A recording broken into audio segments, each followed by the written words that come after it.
You said something earlier. You said people were telling you at the time when you were perhaps 37 and they were already calling you a success. And you said, but you must know yourself. Mrs. Owoshika, what does success mean to you as a leader? Well, you see, it starts from you having a sense of where you think you're going.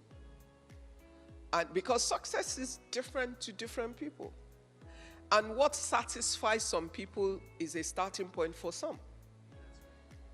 So when people say to me, oh, are you retiring? I'm like, to do what? Because I don't even know what that means. I just know that if God allows you life and he hasn't taken it, it's because there's a need for it. And that means that what is the next assignment? And you see, in the life I've lived many lives in one life. I'm 61 now, but think about it.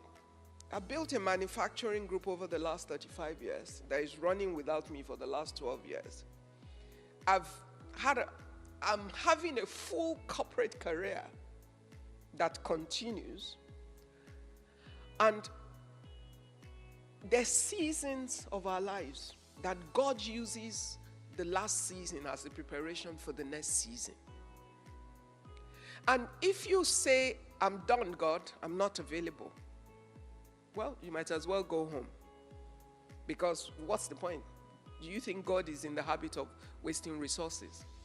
But if you are not, then there are new doors, new places, new platforms, new assignments that I came in on Tuesday night, and Wednesday morning I was on the train to New York because I serve as vice chair at the global level for the Global Steering Group for Impact Investing in the World. And I'm chair of Nigeria, but the global body that drives it, I happen to be vice chair at the global level. And there's another global organization that drives the valuation of impact in the world, IVI, and I serve on that board. And a third one, which was set up by the British government under the G7 presidency, the Impact Task Force. I serve on all three.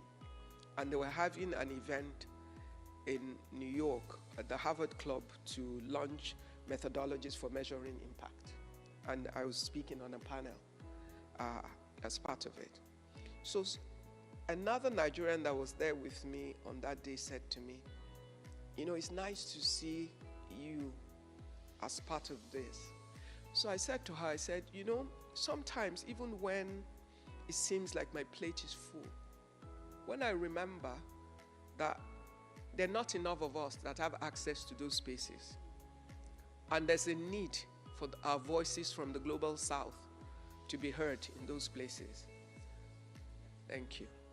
I take the responsibility because you cannot complain about what you refuse to give towards. And if you are not at the table, the decisions will be made not out of wickedness, but because they don't know what you know. And if there's no one to make a case for your side of town, they will make what seems like a good decision, as it happens in every boardroom. I mean, let me give an example. If I sit at a board meeting in Cadbury and we want to talk about Bonvita, and if the entire board is all men and there are no women, really? Who buys beverages for the family? 80% of family grocery shopping is done by women. The men will make a decision that will sound right, but will not be right. But they would not have intentionally made a wrong decision. They would have made a decision based on their lack of knowledge. And so, a lot of critical world decisions are made. And if we do not have people at those tables, we suffer for it because we haven't positioned ourselves to sit at those tables. And sometimes things happen that take you in or out. And this is one of those God moments. When we had the First Bank drama, because I saw, and it was one of the most challenging things I'd ever gone through as a business person in my corporate life. But I'll paint two scenarios from my career in First Bank. So I remember in 2018, the Godwin Emefiele, who was governor then, invited the board of First Bank to come for a meeting at First Bank, CBN office in Lagos. We went, we had the presentations he wanted about what we were doing at the bank, finished. But obviously the whole meeting was a ploy for something else he was interested in. So he called me aside and said, Chair, make sure the MD gets a second term. So I turned to him and I said, Governor, I said, he speaks Yoruba, even though he's not a Yoruba man. So I said to him, Ejoema Dasi, please don't get involved. He said, I said, don't. It's the responsibility of the board to consider that this guy has created value in his first 3 years and make a judgment as to what the bank needs for the next 3 years and make a decision if he's the right person for the next 3 years of the bank. And he said, what do you mean? Is there something you know that I don't know? Even if I do, is he the one I'm going to come and tell? My responsibility is to the bank. So I said to him, it's not about that. It's simply that let the board do our work. He said, I said, yes. So obviously we drew a battle line. Now, let me explain that to you. As a Christian, aside from everything else, as the chair of the board, my responsibility is to protect that table. I had a responsibility to protect the institution and to protect my board. For me, just to conform and comply with him, which was the easiest thing to do, to have just say, okay, Governor, is that what you want? Yes. I would have betrayed my table because I have taken from them the power to make the decision. I sold the decision in advance for favor. So I must have the courage to look him in the face and say no, because that's the responsibility of my office. And so I did. I knew, yeah, we will have troubles, but it's okay. Multiple scenarios that you walk through.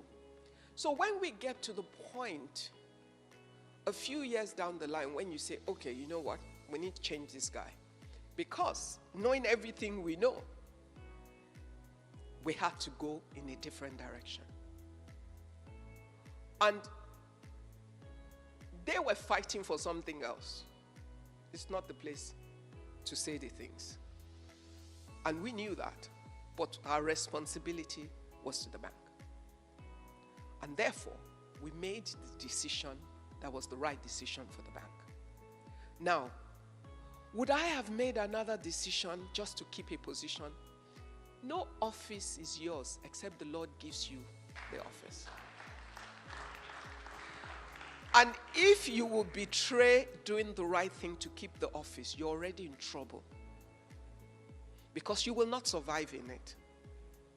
Ultimately, yeah, okay, so he misused the power of his office at that point. So what? So we left. But you know, all of the things I just talked about going to New York for came after. Yes. And when these processes were going on, the issue of central bank was a major part of the conversation. The British side did their due diligence. The American side did their due diligence.